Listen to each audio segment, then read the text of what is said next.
to all my BPTV fans, YouTube fans, and new fans of my guest. I'm Al Levine, the Talking Machine, doing my lucky 13th Talking Machine show with a great guest. I'm going to let him introduce himself right now. How you doing, everybody? My name is Mike Manna, and in the boxing world, I go by the Pittsburgh Bull. I'm honored to have my friend, the Pittsburgh Bull, here on. And he even has jackets made and everything else. Oh, yeah, we don't play. A true legend in the city of Pittsburgh. And I've had the honor to be there and film and announce a couple of his fights. And we've been in the stands many times. But we're going to talk about Mike. And first question, where were you born at? I was born in Brighton Heights. And that's the north part of our city. Yeah, that's in the north side of Pittsburgh, and then moved over to Avalon, then over into off Ivory Avenue, over into Westview and North Hills, and I moved back into the north side, and then all over the place. So I'm just a regular nomad, you know. I understand. Do you have any brothers and sisters? I do. I have 2 half-brothers and a half-sister. My half-sister is actually 2 years older than my daughter, so whenever they hang out, they just say that that's their friend. Hey, lives get complicated by many things, so there's no judgment here, and I understand that. Right. My dad was 13 years younger than his brother, and his nephews were 13 years younger than him. Oh, There's wow. a difference in age. Yeah. And just interesting things in families. So where did you go to school? Or, I mean, how many schools did you go to? Well, Sorry, I clarified that right, question. right. So I went to St. Sebastian's as a kid, and then got in some trouble there. Then went to Westview Elementary, then North Hills, then got in some trouble there. Went to Holy Family. I'm noticing a theme here. Yeah. Where did you go to school and not get in trouble? Now that's the question. See, I'm good like this, Mike. Yeah, nowhere. I always got Okay. in trouble. If you can find trouble, you're going to find me. And I got to ask why. What was going on in your head there, my friend? You know, a couple different things, I guess. You know, I had some things happen to me as a kid that I kept a chip on my shoulder. And Can you tell us? Oh yeah. When I don't want to get too personal. no, I I can go there. Okay. When I was a kid, my stepfather, I think I was in like kindergarten or first grade. Yeah. You know, I didn't clean up the dog crap, and I'm sure that's not the reason why he did what he did, but you know, he whooped me pretty good. Okay. And then my mom, she come home, and my mom, I think, tried to kill him with the fire poker or something to that effect, and then she left him. So you're like first grade or kindergarten going through this. Yeah. In my eyes, that's traumatic. Yeah, I guess at that time. Simple as that. Yeah, Yes. at that time, I guess I just kept it moving. You know, it is what it is. Well, we all love our mother. Yeah. And whether it's a stepfather or not, we try to love our father. Yeah. I mean, So, I mean, that puts the, pressure on you getting treated like that, in my mind. I Yeah. don't mind talking about this and showing people how you overcame these issues young to become the great man that you are today. And we'll Thank get you. into that. Yeah, I wouldn't say I really overcame it at a young age. I would say I buried it better. You know. Really? Well, you lived it, so Yeah. I appreciate your honesty. Oh yeah, absolutely. Because you know, when a lot of the times things that we, the personalities that we acquire throughout the years, have been because of learned behavior, things that have happened to us in the past, and it becomes part of us, and it becomes a part that we adapt as a way of like a defense mechanism or even compensating with what you're trying to do and what you got going on at home. yeah, Whatever. absolutely. It's trying to get a balance, and you're out of balance. Oh yeah, way out of balance, you know. And you know, after my Well, mom. I feel for you. Yeah. Oh, thank you, brother. Yeah. Yeah. After my mom left him, we moved over into off of Ivory Avenue, and you know, we moved there, and you know, some kids around the neighborhood, you know, were getting along, having fun, and things like that. And you know, this one kid, we were in my room, and you know, next thing you know, he's doing some things to me, you know, sexually, and Yeah, I never told anybody about that until the video came out that my church did on me, and I felt I had to sit my mom down to tell her about that specific part Sure, that she didn't know about, you know. That's really an extreme right there, Mike.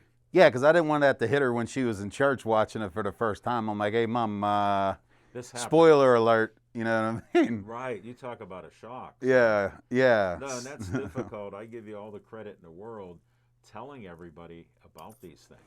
Yeah, well, I mean, I just figure if I keep things to myself and somebody else may or may be going through the same thing, what if somebody looks up to me and thinks like, wow, I wish I could be like that. Like nothing ever happened to him, I bet. Like, no, man, you got that way backwards. It's, you know, and something that is misquoted in church and people of faith all the time is I hear everybody always say that God only gives you what you can handle. That's a lie. Like, I don't know where it started, but you know who knows scripture better than anybody is the devil. Right. And when he'll quote the scripture but twist it. So what you will need to understand is that God doesn't give you what you can handle. He helps you handle what you're given. Because I don't even want to say sometimes, a lot of the times, what we get, man, we don't want it. We want to take it back. Like we got a receipt for it. You know. And just to clarify with Mike, Mike is a really strong man of faith. Absolutely. And I admire him. He's a hero to me with what he's overcame and what he's done in the boxing world, which we'll get into. But this is so eye-opening that I appreciate you because I like to bring people out that can help somebody and to show what they've overcome. And you've overcome a lot that I know. And you can't belittle it because you lived it, Sure. went through with it, you reacted to it. Sure. And this made you who you are today. Yeah. And by telling us what you have witnessed and to talk about it like this, I appreciate you. Oh, absolutely, man. God gave me the strength to do it. You know, I've overcome a lot in my life, but there's people who've overcome a lot more, and I just you know, I fit into the you know, demographic of people who have been through what I've gone through. Sure. You know, and I can speak to them. I can't speak to people who have gone through way worse. I can't speak to people who've, you know, had way better. I can speak to my demographic of people. No, and that's why I wanted you as a guest. I'm glad you agreed to come on. Yeah. All right, so now what happened after grade school? Did you go to high school? Because I got to ask. Yeah. I went to high Did trouble school. follow you? Of course. Well, no, I want to say I followed trouble. Well, you may have created trouble. I didn't want to put it directly on you, but we'll do it. No, it was all direct. Well, I shouldn't say all. You know, I made a name for myself just from fighting because I fought all the time in school. Really? Yeah, because I don't know how to explain. Like I was different. Like my family's Italian. You know, I was raised to be like, you know, be nice to people. You know, be nice to people and things like that. But like, you know, I don't know how it is in other suburb schools, but like, you know, my family's Italian. They're from the north side. And like I said that one day on the other show, you know, I didn't know people told on each other until I started going. You know what I mean? I was getting in trouble for doing things. Yeah.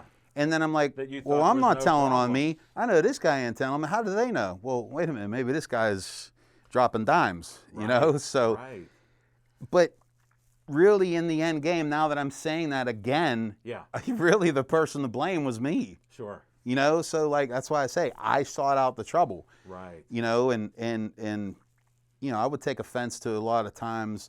I'd be nice and people would take advantage of you being nice, say things to make other people laugh. They think niceness is weakness. Oh, absolutely. And you know it's the opposite there. Oh, 100%. So it takes a very strong man to ask for help, a very strong man to be nice when people are mean. That's what we're called to do, brother. No, and I understand it because I practice that, as you know. So absolutely. It's just part of it. Now, did you play any sports? Did you take your aggression out in sports at all, or yeah, I did. Like that? I played football. I played baseball. Tried to play basketball. I wasn't too good at that. And I tried to wrestle. I really wasn't good at that either. Right. But not everybody is. Right. You know, and so I didn't play basketball because my dad was a referee. Oh, no way. In the area, he was a great referee. He'd coach me in baseball, but I didn't want him critiquing me playing basketball, so I played baseball and football. Right. And I tried wrestling just for 8th grade and didn't like it. Yeah. Because you had to cut weight, and I love to eat. Oh, me too, man. Me too. I understand. That's why I had to share that with you. Right, yeah, because we went through the same pain. Same pain. even though I was in the lily white neighborhoods of Green Tree. Mhm. So understood. But yeah, I went and I ended up playing. I played football when I was in elementary school, and that went Okay. all the way up until I think my 10th year of high school. And Yeah. I don't know, man. I was different. Like I have a different way of talking. Like Right. you know, I I'd understand always. you. You can keep talking. Yeah, so I would always, I'd always get made. It's funny. This story actually came up not too long ago. Lay it on us. I'd always get made fun of, like messed with. Yeah. And what was funny is we had black people in our school, but I'd always get called the N-word. Yeah. Okay, I'd always get called that. And do you remember when the Budweiser commercial came out with the frogs? Yes. They thought they were slick and would say that during practice. Like one would say the beginning of the word, and the other would say the other, like the frogs. Right. You know, and And it used to bother me because because then when they'd be like, oh, he's Sicilian, he's basically one anyway. Like, okay, come here. Right. You know what I mean? And it start from there. Yeah, it was. And you it was. got fed up in 10th grade. Oh, I with got the fed up, football. man. And this one dude thought he was strong. He used to walk around the school wearing extra medium shirts, and Yeah. you know, he started that. And I went to meet him at the school, and I swear to you, it was the first time I fought in front of a crowd of that magnitude. Really? It was everybody. It was everybody from the whole school because you know they heard about it. I went up there and I stomped them out. Yeah. And from that point on, it kind of died off. People wanting to mess with me, you know. Well, that would sort of jade them about don't mess with Mike. Right. He could Yeah. hurt you. Yeah, they weren't. They were a little. It looked like somebody killed their puppy. Like Yeah. you know. You You know. So. almost did. Right. Right. No offense meant. But it's funny because you know after that point in time, a lot of people stopped, and I was just talking about this story just recently with my friend Phil. He's the one who drove me up to the fight. But Oh, okay. you know, and went into school, and after school, I went to CCAC for a little bit Yeah. to learn how to be a cop. I went to go to that course. really? This wasn't right after high school. Right after high school, I marinated for a while. I didn't want to Okay. go to school. I What wanted did you do then? I just worked odd end jobs. I was Like what?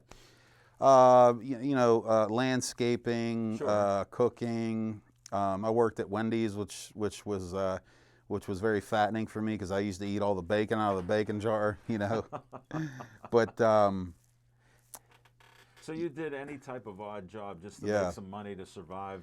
Did you Yeah. have a car so you need gas money and Yep, things like yep. that? Yep, I had a car. I worked at Heinz Field for a while, and then after a while, the chip on my shoulder grew so big that, you know, I felt that I shouldn't have to go to work. I shouldn't have to do these things. Like Really? I know this guy, I know that guy. I should be able to get this good job. But really, what held me back from getting any type of good job, I mean, obviously it was God's plan for me to be where I am now. I see that. But Sure. I also had a chip on my shoulder, like the proverbial chip of things that happened to me that were of my doing, things that happened to me that were not of my doing.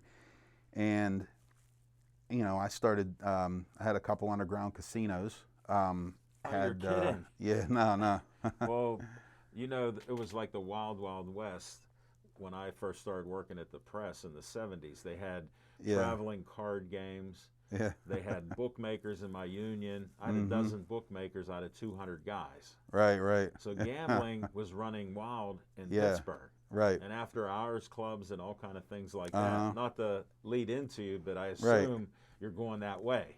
Yeah, I had my hands in some things just because, you know, I was a tough guy. I never really got questioned by anybody or. You could handle yourself in any Yeah. situation. Yeah, I basically did whatever I felt I wanted to do, you know, and next thing you know, somebody dropped a dime on me. I got arrested. And I got thrown in jail overnight two different occasions, and Yeah.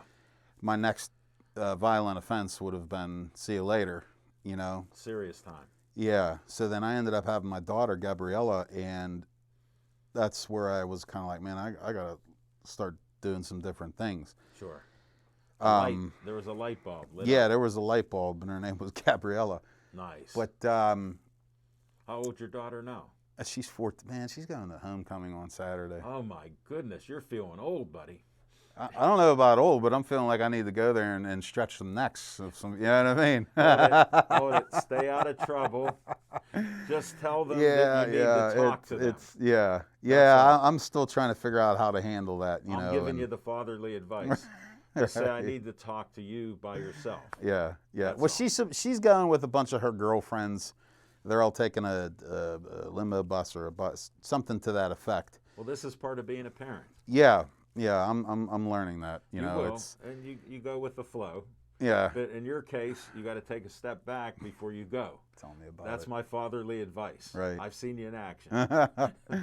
But All yeah, right, so you're doing the illegal casinos. yeah, you know, and I had to stop all that, and that's, I don't know how, but boxing has always been something I wanted to do, but you know, my family wouldn't let me do it for obvious reasons. I Like was I think afraid to even ask what got you into boxing. So that I'm asking it. my daughter, Nice. you know, and Mike Carr. I'm not sure if you remember Mike Carr. He's from the north side as well, and I think I heard of him, but him and I used to go out and purposely find fights Right, it was to fight. ridiculous. Yeah. It was ridiculous.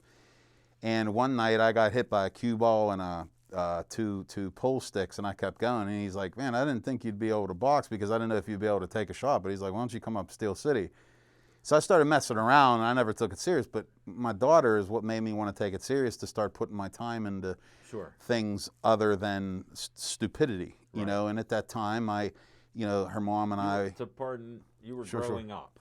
yeah, I was growing up. We'll say that, you know. Thanks, Yeah, to be thank you nice. for that. Yeah, you're thank welcome. you, this guy. You know what I mean? That's why I'm the talking machine, buddy. I'll But- guide you. Yeah, at that point in time, you know, her mother and I weren't together. I really wasn't able to see her as much as I would have liked, and instead of taking it out, being angry and doing stupid things, I got into boxing, and Sure. Paul Spadafora started training me, and What a connection. I know you guys right. are new friends. I didn't realize this connection. Yeah. Well, when I remember being younger and being at Hogan's gym, and I'll never forget this. And maybe I made this up in my head, but Grandmaster Flash was playing The Message. Yeah. Okay, and he was in the ring sparring. I swear to God, I don't know if I made if I just imagined this, but he was he'd do something and already knew what you were going to do and step there to catch it and have something to do off of that. And I swear, I'm going to have to call him after this. Right. I could promise you, he started popping and locking in the ring when he was sparring. Right. He was like sparring, making dudes miss. Right. And I thought that was like the So most cool. amazing thing I've ever seen in That's person. as cool as could be. So, you know, he started training me. Him and Mark Mackey worked my corner. Oh, okay. Neither one of them knew how to wrap hands, just mind you. That was very funny. Appreciate that. Right. I know some expert rappers too. Right. Of hands. So, right. So, you know, then went on to different gyms to box. You know, Steel City, gold medal boxing. Yeah. Con Greb, Ray Schaefer, Exercise Warehouse. Who didn't you go to? You're naming all the Right, names out right. there. And Some I great wanted trainers from yeah. Jose Carabello, Mike Yeah. McSorley, Oh yeah. Jack Mook. And so Mike McSorley actually was I'm sorry, Teddy Mercanja was the first time I really yeah. realized like my power. Gold medal. Yeah, because I forgot my headgear, and we found one there, and it was tight. I was like, man, it kind of hurts, dude. If he hits me, it's gonna hurt. He's like, don't get hit. I was like, Thanks, coach. all right. I went in there and I pounded the guy. Yeah. But then when I went with Mike McSorley, it was to fight against Team Ireland the first time. Is when I fought this dude in Newcastle, and I really understood my power. He changed me into like just really going and pounding someone. Sure. So I knocked this dude over, lost, and I went with Jack for the second Donnybrook. You know, I knocked the guy out and I lost. And Right. you That's know, a great and call by Smokin' Jim. right. Oh, that was One the of the best. greatest ever. And then, you know, it goes through my amateur career, and I'm like, I wanted to turn pro, and I Right. kind of was like, man, what should I do? So I'm running around North Park, and I shut my headphones off, and I cleared my head and fill it with prayer to hear Sure. clearly from God. And he said, you know, if you do something bigger with the stage, then I'll give you these things. So that's when I started donating my purse to Children's Hospital. And that's why you're on my show. Right. Because your story is so inspirational. Thank you. And tell them what you do because of talking to God. So, you know, I donate my purses to Children's Hospital. I figured there's not really a better place to give it. Let me clarify what this means. He fights for free. Yeah.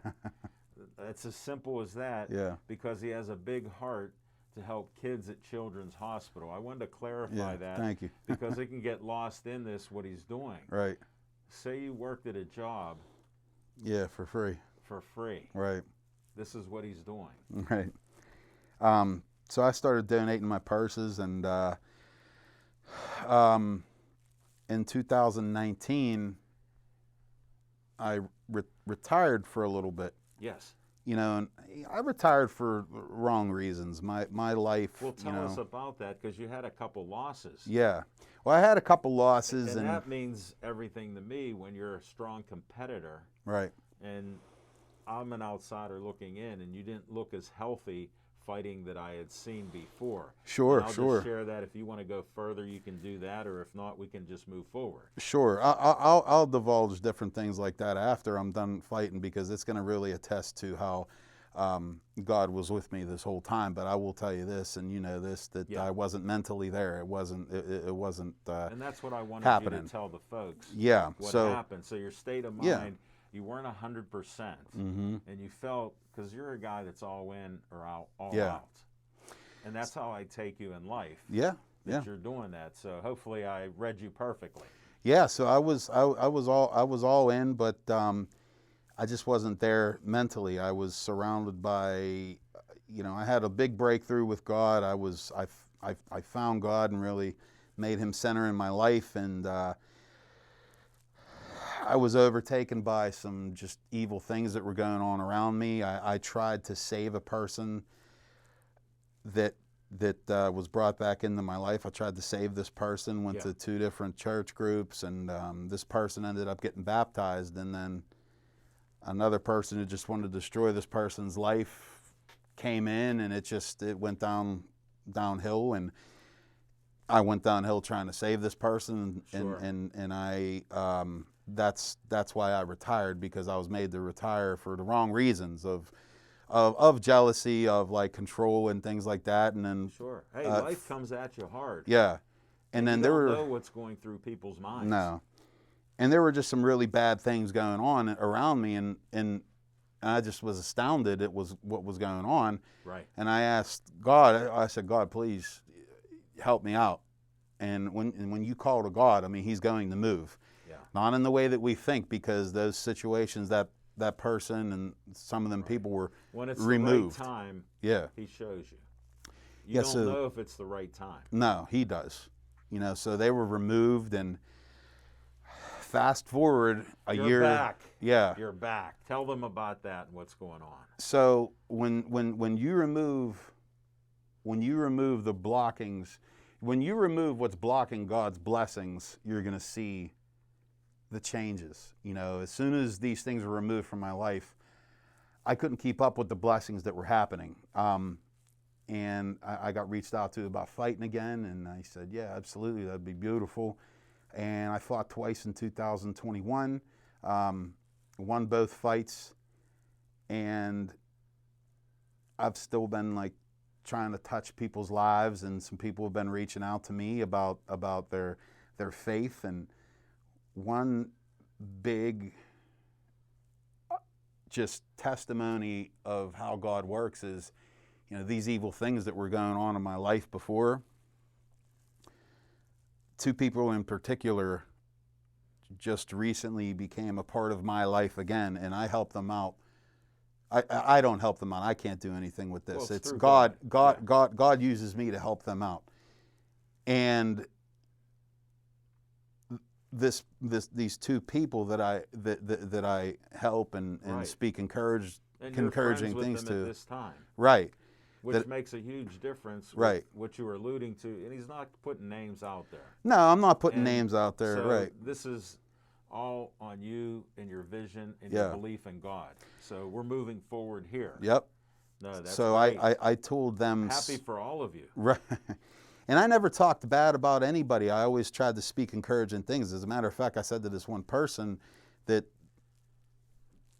this person's other person was under some very thick manipulation. I never bashed this person or anything, Sure. and I speak encouraging things about this person. Right. And it just so happens the person who was involved in everything, I said, you don't understand the manipulation that this person was under. And just to show you how powerful prayer is. Look, I'm going to look straight into the camera for this.